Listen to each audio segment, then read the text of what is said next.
Rruga Lushnjë-Fier është një nga akset me numrin më të madh të aksidenteve të kalimtarëve.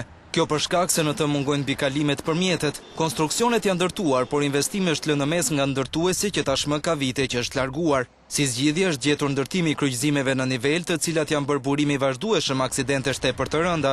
Fermerët e kanë të pamundur të kalojnë kafshët dhe prodhimin e tyre dhe detyrohen të ecin në rrugë, ndërsa nënkalimet e pakta janë gjithmonë të përmbytura nga uji për shkak të mënyrës as pak funksionale me të cilat janë ndërtuar. Më të rrezikuarit janë banorët që jetojnë në të dyja anët e rrugës. Vështirë keni që kaloni në autostradë? Po ja, ka më vështirë se kaq? Ja, si që shikon, ka më vështirë s'ka. Po të ishin ata mbikalimet që janë në përgjysmë? Po të ishin ato do ishte më ndryshe. Si ja bani për të kaluar tani, vetëm krah? Po krah. Sa kilometra hesni?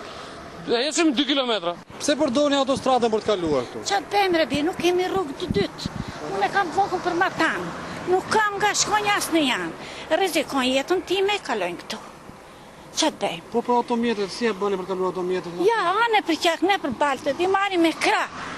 Mjeti nuk kalon, këtu do kalojnë te klubi shoferit, do vejnë bubullim, mua do më rjepi me lek. Jemi bere e biri ne në skrum. Rrezikshme, kështu që në partije do shmëra makina aty. Iku që këtu është frenoj matan, se të kishe frenuar këtu, të kishe dalë rrota këtu, unë i kam baroba. Por ju çfarë do ishte më mirë? Çfarë do ishte mirë rrugë e dytë? Dua rrugë dytësore matan. Ti të kalojnë, mos shkeltus, ishte shoferit kjo, nuk ishe imja. Kjo rrugë duhet të kishte sipas projektit 4 mbikalime, nënkalime funksionale, ndërsa mungojnë rrugë dytësore, por edhe ajo që quhet karrexhat është shumë e ngushtë dhe e bën të rrezikshëm kalimin e këmbësorëve.